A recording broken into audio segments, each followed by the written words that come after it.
Hoje eu quero falar com você que está começando na aromaterapia. Você que é terapeuta, você que pensa em quer ter esse caminho. E o quanto é importante você ter um entendimento numa estrutura para poder ter resultados eficientes. E quando a gente tem esse entendimento de como a terapia age no nosso organismo, é possível utilizar essa abordagem como uma técnica complementar na sua atividade terapêutica, pois eu acredito que a gente pode se apropriar de várias ferramentas para a gente ter uma eficiência na nossa clínica. E o que eu quero trazer hoje é uma leitura sobre a química dos óleos essenciais. Esse é um lugar que a gente precisa olhar com todo cuidado, né? E a química, o que representa, né? A gente sabe que cada óleo essencial, ele tem, em média, 300 componentes químicos. E como que eles atuam no nosso organismo, né? É esse olhar que eu quero trazer para você. Então, utilizar os óleos essenciais, né? Várias pessoas acabam desprezando a eficácia da ação dos óleos essenciais e qualificando o trabalho da aromaterapia como uma terapia de cheirinho, onde a única função é de aromatizar o ambiente, né? E não tem o entendimento, tá? De como os óleos essenciais atuam no nosso organismo. E é sobre isso que eu quero falar com vocês, porque esse cheirinho existe uma ação terapêutica, gente. Está acontecendo alguma coisa no nosso corpo que alcança o nosso estado emocional, transforma o ambiente de trabalho, um escritório, onde tem tensão que você precisa trabalhar. Isso a gente não precisa nem falar como é a gente trazer a aromaterapia, seja para nossa casa e como um recurso terapêutico. É esse lugar que eu quero trazer para vocês. E poder entender, né, por que um óleo essencial, ele tem uma ação química, tipo para tratar um fungo no pé, como que um óleo essencial pode ser um antidepressivo. Pois é na composição química dos óleos essenciais, terem seus componentes, que a gente vai poder entender como que eles atuam. Só para vocês terem uma ideia, a gente tem uma gama lá de componentes químicos e a gente tem que a concentração de um componente químico, que pode variar de 80% a 5%, e a concentração desses componentes químicos que vai dar a característica do óleo essencial, que a gente chama do ativo majoritário. E pelo fato de ter, imagina, gente, são 300 componentes químicos num óleo essencial, tá? E é pelo fato de ter esses componentes químicos que estão atuando juntos que a gente vai ter a eficiência do óleo essencial. O que eu quero dizer com isso? Por exemplo, a gente pegando o óleo essencial de lavanda, tá? Ele tem uma concentração maior do linalol, que ele tem como referência ser altamente relaxante. Então, não significa que se você pegar e retirar o linalol do óleo essencial de lavanda e usar ele sozinho, esse componente químico vai ter uma ação de relaxamento.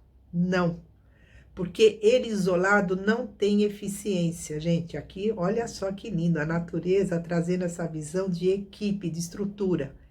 Ele vai ter ação de relaxamento porque ele atua junto com os outros 300 componentes. Isso que a gente chama de sinergia. Então, cada óleo essencial, por si só, ele já é uma sinergia, tá? Então, quando a gente refere os óleos essenciais, a gente está falando que eles são retirados de uma mesma planta, tá? E quando eu falo assim, uma mesma planta, o que eu tô querendo dizer assim, às vezes a gente trabalha numa planta e essa planta pode trazer várias possibilidades de ação, tá? Por que isso acontece? Imagina você num processo de extração, né, do óleo essencial, que nem o óleo de azeite, né, gente? Vamos pensar. Para cada fase de extração do óleo de azeite, a gente vai ter uma qualificação. Então, tem alguns óleos essenciais que a gente pode fazer um trabalho de extração em que a gente vai ter um tipo de componentes químicos naquele óleo essencial de uma mesma planta, tá?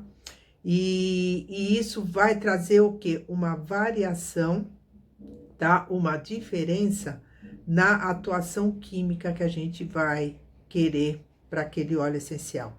Isso daí a gente pode ver muito no óleo essencial de Ylang Ylang, por exemplo, né? O óleo essencial de Ylang Ylang, ele, dependendo do processo de extração dele, que ele entra num processo de destilação para você poder recuperar não, para você poder obter o óleo essencial. Então, durante os 30 minutos iniciais, você pode fazer uma coleta daquele óleo essencial. Depois dos 30 minutos a 1 hora, você vai fazendo uma outra coleta. Então, para cada fase dessas, você vai ter um tipo de óleo essencial do Ylang Ylang.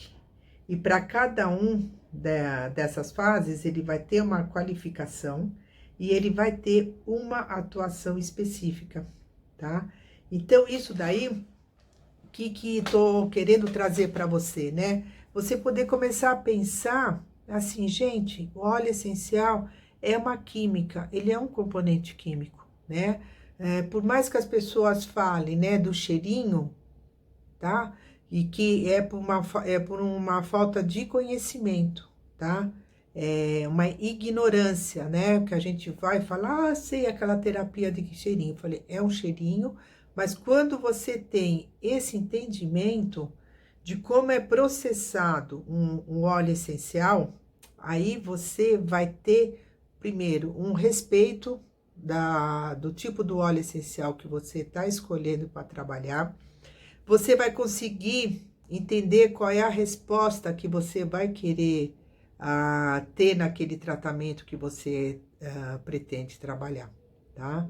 Então, voltando lá para o nosso Ylang Ylang, né? O Ylang Ylang Cananga Odorata, ele vai ter 4 qualificações. É o Odorata Extra, que é da primeira extração. Aí a gente vai ter o Odorata Extra Super. E aí a gente vai ter o Ylang Ylang Odorata Cananda do tipo 1, 2 e 3. E vamos ter aquele que é o simples, né? Que é o mais básico. Então, esse é um princípio que a gente precisa ter em mente, né? Quando você vai escolher teu óleo essencial, tá? E o que naquele óleo essencial, qual é o componente químico que está predominando naquele óleo. Para você poder entender o que você vai ter de resultado na sua terapia, tá?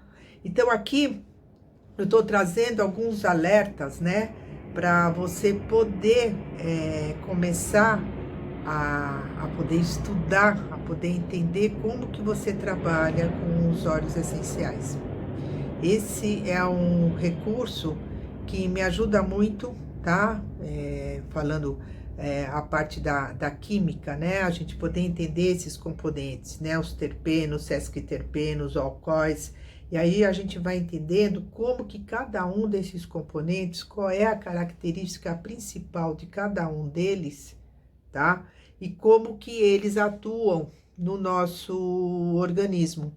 Quais são esses componentes químicos que estão predominando, por exemplo, nos óleos essenciais de nota alta? Quais são esses componentes que estão predominando nos óleos essenciais de nota média, de nota baixa? E sempre levando em conta de quando você faz essa sinergia. Por que que eu uso um óleo essencial isolado e quando e por que que eu coloco um segundo óleo essencial, tá? E tem uma outra característica, né, química dos óleos essenciais que a gente chama do que? De quimiotipo. E o que vem a ser o quimiotipo, né? O quimiotipo é quando a mesma espécie de planta ela pode produzir diferentes quimiotipos dos óleos essenciais, ou seja, né, os óleos essenciais que são extraídos da mesma espécie de planta. Ele pode ter a mesma aparência, porém, quimicamente, eles são diferentes. O que eu quero dizer com isso, né? Por exemplo, o óleo essencial de alecrim, tá? Por vezes, a gente sabe que o óleo essencial de alecrim ele é recomendado para poder tratar processos de casos hepáticos, tá? E aí, o paciente vai comprar o óleo de alecrim, e ele começa a usar o óleo de alecrim, e ele não tem nenhum resultado terapêutico. por que que isso acontece, né? Acontece que o paciente ele pode ter adquirido um óleo de alecrim que é rico em cânfora, que é o tipo QT1, quimiotipo 1. E não é o que é indicado para essa questão do fígado, né, questão hepática, que deve conter o biotipo químico, tá? A verbenona, que é o QT3, tá? Então, esses são detalhes que a gente vai adquirindo um entendimento quando você vai estudando e vai entendendo por que que um óleo de alecrim aquele atuou bem e por que que aquele não atuou. E aí, de repente, vocês podem perguntar, mas Cris, como é que a gente tem essas informações, gente? Essas informações, elas são todas o quê? Planilhadas. Então, elas têm uma ficha técnica do óleo que você pode pedir no seu fornecedor, vamos supor, no caso do alecrim, tá? Se você quer trabalhar com uma questão específica, o teu fornecedor, ele tem condições de te trazer essa qualificação, esse enquadramento desse óleo essencial do alecrim, tá? Então, o meu conselho, ele fica nesse lugar, na hora que você tá entendendo o que você tá fazendo, porque não é só a gente pegar receitinhas, né? Eu vou pegar a receita que trabalha aqui, porque que trabalha lá, então eu vou aplicar direto. Tem vezes que dá certo, a maior parte das vezes acaba dando certo, né? Então, se iniciar na aromaterapia, e não é difícil, gente, é que nem você tem um mapa do tesouro, tá? E você tem esse mapa que vai te mostrar o caminho de como você vai fazer suas conquistas. Então, na hora que a gente tem, sabe como ler, é um mapeamento. Na hora que você começa, para mim, eu comecei assim, eu não sou química, né? Mas na hora que eu comecei a entender, o que que é a química aqui, você começa a aprender a entender, a ler a química dos óleos essenciais, porque como que os terpenos atuam, quais são os óleos essenciais que têm a concentração desse tipo químico, você vai começando a fazer uma relação e tendo um entendimento do que você, o que está causando no organismo do ser humano, né? Que não é só a gente fazer simples e pronto. Por que que certos óleos essenciais a gente precisa ter cuidado com crianças, com idosos? Então, isso tudo, gente, tem catalogado, isso tudo a gente tem as informações. Os fornecedores, eles têm como nos dar essa qualificação dos óleos essenciais, né? Quando a gente precisa, aí sim você começa a se tornar um aromaterapeuta. E falei, nossa, Cris, é muita coisa para eu estudar, para que eu possa entender. Você pode começar com uma quantidade mínima, você com 5, 6 óleos básicos, tá? Você consegue fazer trabalhos muito significativos no seu consultório. Você é terapeuta, você, nossa, Cris, é muito complicado, eu não vou entrar nessa pegada, é muita coisa para eu ter que estudar, é muita química para eu poder entender, tá? No começo, como tudo, né, que a gente está estudando, tudo que é novo nos desafia, e é no desafio que a gente cresce, e é no desafio que você vai trazer, tá? Uma nova linguagem, uma nova possibilidade na sua clínica. E quando você começa a vencer essas dificuldades iniciais, você vai ver que é um passo que você vai dando para frente, que chega uma hora que você não para mais, tá? Então, é a minha proposta aqui com você, colega terapeuta, de você poder, se o teu consultório, de alguma forma, seus pacientes, que chega uma hora que eles vão se movimentando, você vai se movimentando na vida também, né? Essa é uma nova abordagem que eu trago para você. E antes de você trabalhar no seu consultório, viva em você a experiência dos óleos essenciais. Viva você nas questões que você está vivendo hoje na tua vida, como que você está e o que que você pode trabalhar, o que que você pode transformar em você. Quais são as questões que você, terapeuta, está lidando, as coisas que estão te amarrando, que estão te prendendo, né? As coisas que estão te movimentando e como estão te movimentando, passa você por um processo pessoal. E isso é possível. Então, é esse o meu convite aqui com você, colega, para você poder olhar a possibilidade do uso dos óleos essenciais. Hoje eu trouxe um pouco esse olhar da química, né, dos óleos essenciais, né, uma parte, porque é um estudo muito grande, né, da parte da química. E eu vou trazer mais elementos, né, que a gente vai poder aprofundar um pouco mais e falando dos componentes químicos, os principais, de uma maneira isolada, tá bom? Então, faça os seus comentários aqui. Esse vídeo, primeiro, é para poder trazer você para começar a pensar como é que eu posso trabalhar e como eu posso ter um benefício de alavancar no meu consultório os meus atendimentos, os meus pacientes, tendo mais uma ferramenta que eu possa me apropriar, tá bom? Um abraço, até o nosso próximo vídeo.